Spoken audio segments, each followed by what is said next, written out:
Bonjour à tous, c'est Paul de la vidéo tout simplement. J'espère que vous allez bien, que vos projets avancent, pas comme ma chaîne YouTube. Aujourd'hui, je vous propose de découvrir un métier. Alors, je mets des gros guillemets au mot métier puisqu'on ne peut pas vraiment parler de métier à part entière, même si certains arrivent à en vivre. Aujourd'hui, on va parler d'être figurant sur un tournage. Il y a quelques jours, je me suis porté volontaire pour être figurant le temps d'une journée sur le tournage de la série télé Cassandre, diffusée sur France 3. Alors, à la base, j'avais pas du tout prévu d'en faire une vidéo, malheureusement, et donc j'ai assez peu d'images, mais j'en ai quand même suffisamment pour vous en montrer un petit peu. Et aussi, en bonus, j'ai eu la chance d'assister au tournage de l'émission Turbo sur M6, donc il y aura aussi quelques images de ça à la fin de la vidéo. Bon, déjà, on va poser les bases. Un figurant, c'est un acteur, mais qui n'a pas de rôle déterminant dans l'histoire d'un film ou d'une série. Un figurant, c'est pas non plus juste un pion qu'on prend, qu'on va mettre de dos et qu'on dit ouais t'inquiète, on te verra pas trop, t'inquiète, merci d'être venu. Un figurant peut très bien apparaître explicitement à l'image et même parler. Par contre, on ne demandera jamais de savoir jouer aussi bien que DiCaprio, et d'ailleurs c'est absolument pas la raison pour laquelle on embauche un figurant. En réalité, la plupart du temps sur un tournage, on attend et on attend aussi. Pour être figurant, les principales qualités sont le fait d'être disponible, d'être agréable avec les autres et surtout d'être patient. Bon, c'est très théorique tout ça, mais comment s'est passée ma journée en tant que figurant? C'est ce que je vous raconte tout de suite. Pour faire court, la journée a commencé à 7h30 le matin et s'est terminée à 18h avec une heure de pause le midi. L'équipe nous a prêté une tenue de militaire avec une arme factice et nous a brièvement expliqué le scénario. Nous sommes un groupe de jeunes qui courons dans la forêt en faisant du paintball, mais ça, le téléspectateur ne le sait pas encore. Sans raconter les détails car ça serait spoilé, l'un d'entre nous découvre un cadavre et l'épisode commence juste après avec l'arrivée de la police sur les lieux.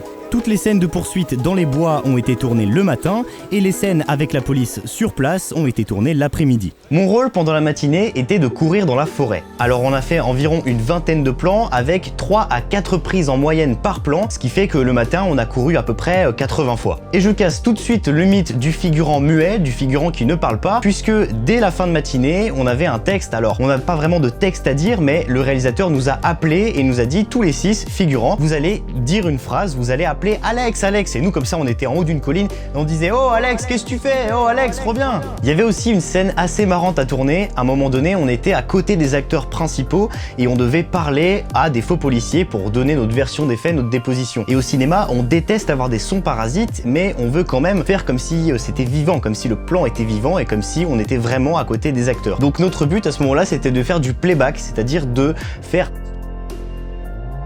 Dans le même genre, on a aussi des scènes qui sont tournées en boîte de nuit où la musique sera rajoutée après, c'est-à-dire en post-production. Et sur le tournage, les acteurs doivent danser sur...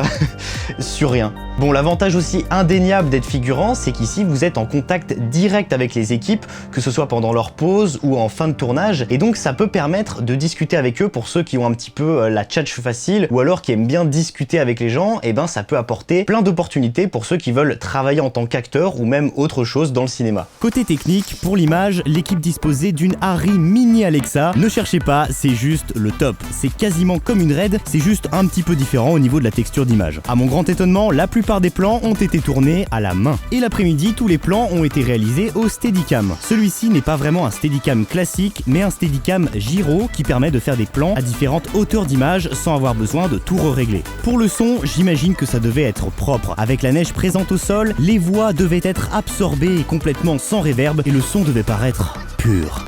Bon, avant de conclure, rien à voir, mais j'ai aussi eu la chance d'assister au tournage de l'émission Turbo diffusée sur M6 ce dimanche. D'ailleurs, si vous voulez aller checker dimanche à la télé, vous reconnaîtrez peut-être l'endroit. Et bref, en tout cas, je m'attendais pas du tout à ça, mais alors vraiment pas. En gros, cette journée de tournage là, elle devait servir à faire tous les plans avant que le présentateur n'arrive le lendemain. C'est-à-dire, cette journée là, c'était pour faire des plans aériens et des plans de présentation des voitures. Et au niveau de l'équipement, j'ai été méga surpris. Alors bon, en arrivant, on s'attend à voir des caméras type broadcast, un drone type Inspire 2, et en fait, pas du tout. Le réalisateur avait en sa possession un Canon 5D Mark III placé sur un DJI Ronin M. Le 5D, on ne le présente plus, c'est, ou en tout cas c'était l'incontournable des réflexes pour faire de la vidéo. Il peut filmer jusqu'en 1080p 25 images. Et le Ronin M, c'est exactement le stabilisateur que je vous avais présenté dans cette vidéo, seulement le M signifie une version plus petite, plus compacte et plus légère. Cet équipement a principalement servi à filmer les voitures sous toutes leurs coutures, devant, derrière, sur les côtés, en étant ultra stabilisé. Et à votre avis, pour les plans aériens, quel drone ils utilisent? Au moins un DJI Inspire, quelque chose comme ça. Eh bien non, pas du tout, un DJI Mavic Pro. Et en plus, il n'est même pas réglé pour faire de la 4K, mais seulement du 1080p. Et allez me dire qu'il faut du gros matos pour faire de la vidéo. Un réflexe, un petit stabilisateur électronique et un drone, et vous êtes aussi bien équipé qu'une chaîne de télé.